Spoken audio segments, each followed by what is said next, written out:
Erling Haaland membagikan rahasia di balik ketajamannya di depan gawang melalui video perdana di kanal YouTube barunya, @Erling. Dalam video berdurasi 27 menit tersebut, penyerang Manchester City itu menjelaskan bahwa fleksibilitas tubuh, konsumsi susu mentah, dan steak merupakan bagian penting dari rutinitas hariannya yang membantu menjaga performa. Haaland menampilkan aktivitas sehari-hari, mulai dari sarapan, latihan di City Football Academy, hingga sesi pemulihan otot, sambil menekankan pentingnya kelenturan tubuh untuk mendukung teknik penyelesaian khasnya. Ia menjelaskan bahwa kemampuan menjaga mobilitas dan fleksibilitas bukan hanya soal fisik, tetapi juga hasil dari kebiasaan disiplin dalam merawat tubuh agar siap menghadapi situasi ekstrim di lapangan. Dalam video itu, Haaland juga memperlihatkan gaya hidupnya di luar sepak bola, seperti berbelanja susu mentah dan steak di toko lokal untuk dimasak sendiri di rumah.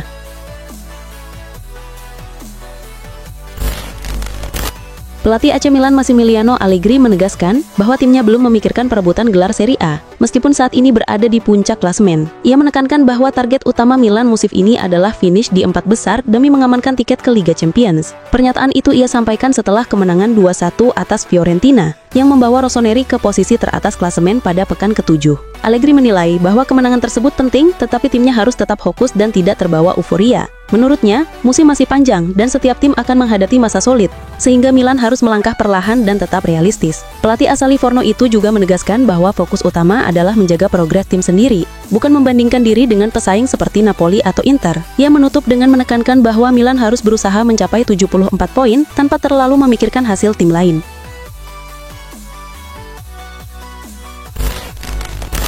Kapten Liverpool Virgil van Dijk mengungkap bahwa ia mengambil langkah tegas dengan menggelar pertemuan bersama para pemain setelah kekalahan 2-1 dari Manchester United. Inisiatif ini dilakukan untuk menghentikan tren negatif tim yang sebelumnya mengalami 4 kekalahan beruntun di berbagai kompetisi dan menjaga moral tim tetap tinggi. Van Dijk menekankan bahwa pertemuan tersebut bukanlah rapat krisis, melainkan upaya untuk memperkuat kebersamaan dan solidaritas tim di tengah periode sulit. Ia menegaskan pentingnya fokus dan kerjasama antar pemain agar performa Liverpool bisa kembali ke jalur kemenangan. Langkah yang diambil kapten tim ini terbukti efektif, terbukti dengan kemenangan meyakinkan 5-1 atas Eintracht Frankfurt di Liga Champions. Hasil tersebut tidak hanya meningkatkan kepercayaan diri para pemain, tetapi juga sedikit meredakan tekanan terhadap pelatih Arne Slot, sekaligus menunjukkan dampak positif dari menjaga kekompakan tim di saat menghadapi masa sulit.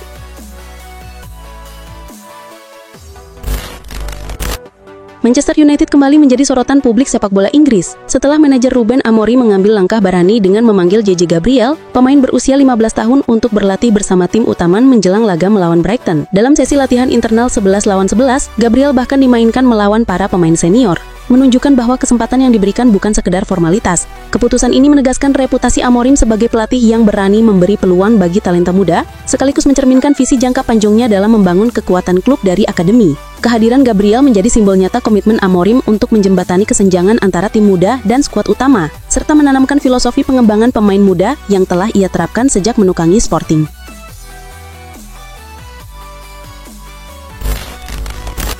Barcelona kembali menghadapi kabar buruk menjelang laga El Clasico kontra Real Madrid di Santiago Bernabeu pada Minggu mendatang. Selain tanpa pelatihan si Flick yang terkena kartu merah, Blaugrana juga harus kehilangan Frenkie de Jong dan Andreas Christensen yang absen saat sesi latihan.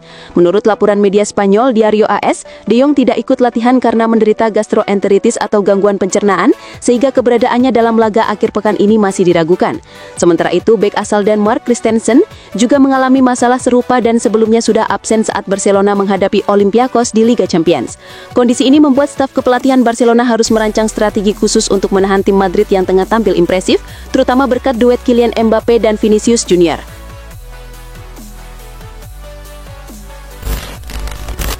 Sejak kepemilikan baru mengambil alih Chelsea, klub sempat menghadapi kritik terkait beberapa keputusan transfer yang dianggap kurang tepat dan kontroversial. Namun salah satu langkah transfer yang terbukti sukses adalah mendatangkan Caicedo dari Brighton, meski harus bersaing sengit dengan Liverpool untuk mendapatkan tanda tangannya. Awalnya, gelandang asal Ekuador itu membutuhkan waktu untuk beradaptasi di Stamford Bridge, tetapi seiring berjalannya musim, performanya berkembang pesat hingga kini dianggap sebagai salah satu gelandang terbaik di Premier League, bahkan ada yang menilainya sebagai yang terbaik. Penampilan impresif Caicedo juga menarik perhatian klub-klub besar Eropa, termasuk Real Madrid. Menyadari nilai pentingnya bagi tim, Chelsea kini tengah berupaya menegosiasikan kontrak baru yang lebih menguntungkan, agar Caicedo tetap membela klub di London Barat untuk jangka panjang, dan terus menjadi pilar utama di lini tengah.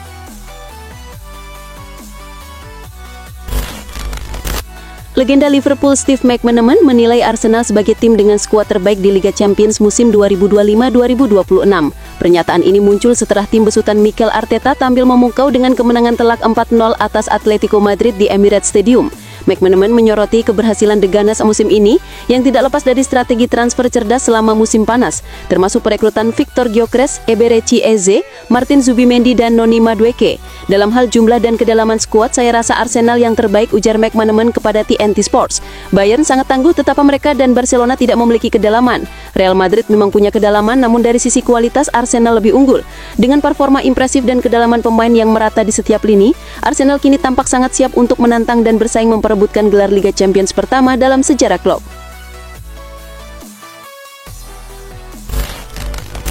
Mo Salah menjadi sorotan setelah Liverpool meraih kemenangan 5-1 atas Eintracht Frankfurt di Liga Champions, meski penampilannya dianggap kurang maksimal. Pemain berusia 32 tahun itu tidak mencetak gol maupun memberikan assist sejak masuk pada menit ke-74, dan sempat membuat fans kesal karena menolak mengoper ke rekan yang berada dalam posisi lebih baik untuk mencetak gol. Setelah laga, Salah hanya memberi tepuk tangan singkat kepada penonton sebelum langsung masuk ke lorong stadion, yang memicu kritik di media sosial terhadap top skor ketiga sepanjang sejarah Liverpool tersebut. Sorotan terhadapnya bertambah ketika ia mengubah akun media sosial, menghapus semua foto dan tulisan yang terkait dengan Liverpool, tindakan yang diperhatikan publik terutama di tengah penurunan performanya. Dengan situasi tersebut, banyak media berasumsi bahwa Mo Salah kesal terhadap kritik dan tekanan yang terus menghampirinya.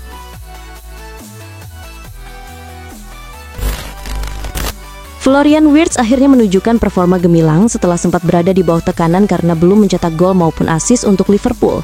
Dalam kemenangan 5-1 atas Frankfurt di Liga Champions, gelandang muda asal Jerman itu berhasil mencatat 2 assist penting yang membantu timnya meraih kemenangan besar di Jerman. Penampilan tersebut menjadi titik balik bagi Wirtz setelah melalui masa adaptasi yang cukup sulit sejak didatangkan dari Bayer Leverkusen. Sebelumnya, ia sempat mendapat banyak kritik karena dianggap belum sepadan dengan nilai transfernya yang tinggi. Namun 2 assist melawan Frankfurt menjadi bukti bahwa Wirtz mulai menemukan performa terbaiknya. Andrew Robertson pun angkat bicara membela rekan barunya itu. Bek kiri asal Skotlandia tersebut menegaskan bahwa kontribusi Wirtz tidak hanya dapat dilihat dari gol dan assist, melainkan juga dari peran pentingnya dalam membangun permainan tim dan menjaga keseimbangan di lini tengah Liverpool.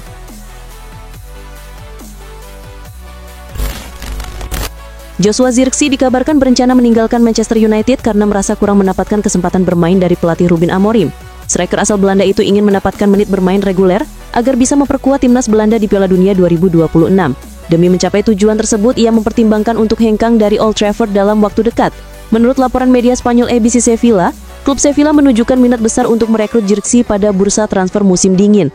Pelatih Sevilla, Matias Almeida, disebut sangat menginginkan kehadiran Zirkzee karena sistem permainan yang ia terapkan membutuhkan sosok penyerang bayangan.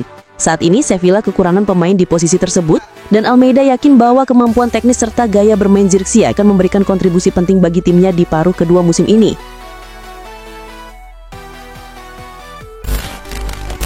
Liverpool akhirnya kembali merasakan kemenangan setelah menaklukkan Eintracht Frankfurt 5-1 di Liga Champions, mengakhiri rentetan 4 kekalahan beruntun di bawah pelatih Arne Slot. Meski hasil itu menjadi angin segar bagi The Reds, legenda Arsenal Ian Wright menilai masih ada masalah mendasar yang belum terselesaikan. Ia berpendapat bahwa Liverpool saat ini belum memiliki arah permainan yang jelas dan masih mengalami miskomunikasi antara pelatih dan para pemain. Menurut Wright, para pemain tampak belum sepenuhnya memahami ide dan strategi yang ingin diterapkan Slot, sehingga kerap terlihat ragu dan tidak sinkron di lapangan. Kondisi tersebut membuat permainan Liverpool kehilangan konsistensi dan kekompakan. Ia menambahkan bahwa masalah ini tidak hanya menghambat progres tim secara keseluruhan, tetapi juga menurunkan kepercayaan diri pemain yang seharusnya bisa berkembang di bawah sistem baru.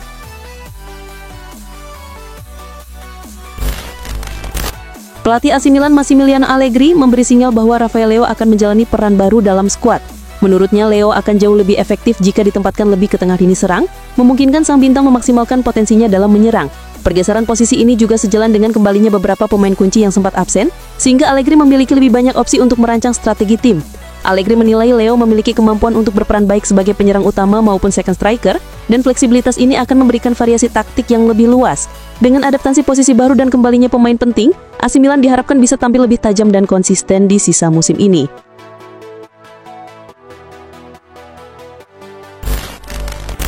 Lionel Messi resmi memperpanjang kontraknya bersama Inter Miami hingga tahun 2028 dengan pengumuman dilakukan pada 23 Oktober 2025, tepat sebelum laga playoff melawan Nashville SC. Meskipun rincian gaji resmi belum diumumkan secara lengkap, laporan menyebutkan bahwa total pendapatan Messi diperkirakan mencapai sekitar $61,35 juta selama 3 tahun ke depan.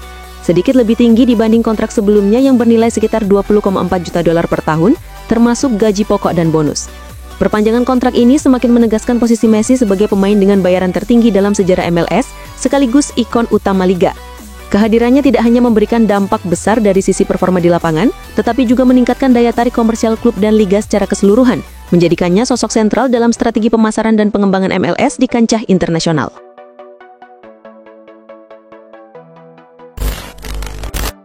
Transfer João Mario ke Juventus sejauh ini tampaknya belum berjalan sesuai harapan.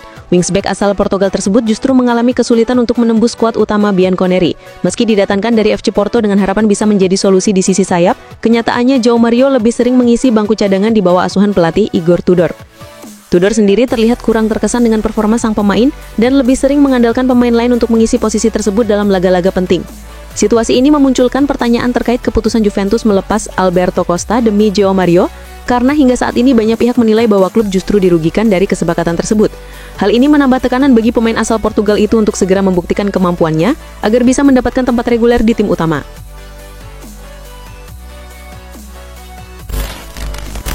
Fabio Capello menyoroti tantangan besar yang tengah dihadapi Antonio Conte di Napoli, yaitu kesulitan menyatukan dua bintang Kevin De Bruyne dan Scott McTominay dalam satu tim. Capello membandingkan situasi ini dengan pengalamannya sendiri ketika mencoba menduetkan Steven Gerrard dan Frank Lampard di timnas Inggris, yang juga dikenal sulit bermain bersama meski memiliki kualitas individu luar biasa. Menurut Capello, menyatukan dua pemain top bukanlah hal yang mudah karena potensi konflik, perbedaan gaya bermain, dan kurangnya keserasian di lapangan bisa mempengaruhi performa tim secara keseluruhan.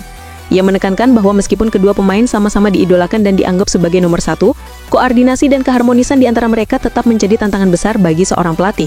Hal ini menunjukkan bahwa mengelola pemain bintang tidak hanya soal kemampuan teknis, tetapi juga kemampuan manajerial untuk menyatukan ego dan gaya bermain.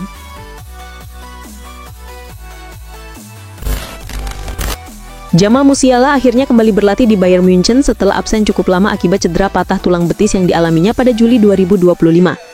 Cedera serius itu terjadi saat ia bertabrakan dengan kiper Paris Saint-Germain, Gianluigi Donnarumma, dalam ajang Piala Dunia Antar Klub 2025. Kini, pemain 22 tahun itu sudah kembali menjalani latihan individu di kompleks latihan Bayern di Sabenerstraße. Beberapa media Jerman melaporkan bahwa Musiala bahkan sempat menendang bola bersama Serge Gnabry, yang juga masih dalam proses pemulihan dari cederanya. Kembalinya Musiala menjadi kabar yang sangat positif bagi Bayern Munchen mengingat peran pentingnya di lini tengah tim dan kontribusinya yang besar dalam strategi permainan klub. Kehadirannya di lapangan latihan menandai langkah awal menuju pemulihan penuh dan kemungkinan kembali tampil dalam pertandingan resmi mendatang.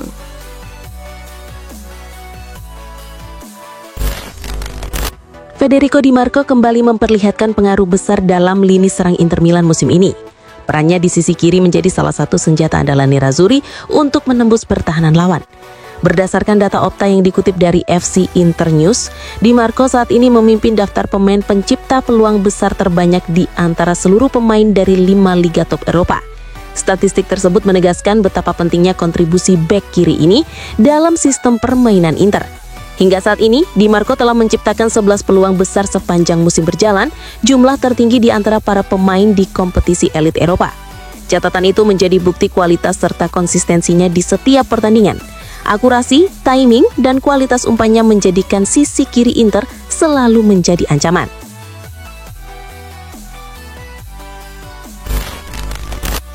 Pelatih Real Madrid, Xabi Alonso, dikabarkan tengah memantau dan menaruh minat besar pada bintang muda Juventus, Kenan Yildiz. Pemain asal Turki tersebut disebut menjadi salah satu prioritas utama Los Blancos pada bursa transfer musim mendatang karena dianggap memiliki potensi besar untuk menjadi bagian penting dari proyek jangka panjang klub. Kabar mengenai ketertarikan Madrid ini diungkapkan oleh agen sekaligus perantara asal Italia, Giovanni Brancini. Ia menjelaskan bahwa Alonso benar-benar terkesan dengan kemampuan teknis, visi bermain, serta kedewasaan Yildiz di usianya yang masih sangat muda. Menurut Brancini, Juventus saat ini menilai sang pemain dengan harga yang sangat tinggi, mencapai sekitar 100 juta euro. Namun ia menilai angka tersebut cukup wajar mengingat pasar pemain muda kini tengah berkembang pesat, di mana talenta potensial seperti Yildiz memiliki nilai jual yang semakin meningkat dari tahun ke tahun. Barcelona menerima kabar kurang menyenangkan menjelang pertandingan besar menghadapi Real Madrid pada akhir pekan ini. Winger andalan mereka, Rafinha, dipastikan absen dalam laga El Clasico tersebut, sebagaimana dilaporkan oleh Gigantes FC. Pemain asal Brasil berusia 28 tahun itu telah menepi selama sekitar 1 bulan karena mengalami cedera hamstring. Cedera tersebut terjadi ketika Barcelona berhadapan dengan Real Oviedo di ajang Copa del Rey. Sejak mengalami cedera itu, Rafinha telah melewatkan 5 pertandingan di berbagai kompetisi, termasuk laga penting melawan Paris Saint-Germain di Liga Champions. Kehilangannya menjadi pukulan besar bagi tim asuhan Hansi Flick mengingat peran vitalnya di sektor sayap. Sempat muncul harapan ketika Rafinha kembali berlatih penuh pekan ini dan diperkirakan siap tampil, namun kondisi fisiknya kembali bermasalah. Akibatnya, ia harus dicoret dari daftar pemain yang dibawa ke Santiago Bernabeu untuk menghadapi Real Madrid. Performa Juventus belakangan ini memperlihatkan adanya masalah serius di setiap sektor permainan. Lini belakang terlihat rapuh dan mudah ditembus, kreativitas di lini tengah mengalami penurunan, sementara daya gedor di lini depan tampak semakin tumbul. Situasi tersebut menimbulkan keraguan besar terhadap strategi yang diterapkan oleh Igor Tudor. Tim seolah kehilangan energi, arah permainan, dan bahkan kepercayaan terhadap metode sang pelatih mulai memudar. Kondisi ini membuat laga melawan Lazio menjadi sangat penting bagi Juventus. Kekalahan dalam pertandingan tersebut bisa memperburuk situasi dan mempercepat evaluasi terhadap masa depan Tudor. Meskipun pihak manajemen klub masih memberikan kepercayaan serta berharap pelatih asal Kroasia itu dapat membalikkan keadaan, performa tim di lapangan sejauh ini belum menunjukkan adanya tanda-tanda kebangkitan yang nyata.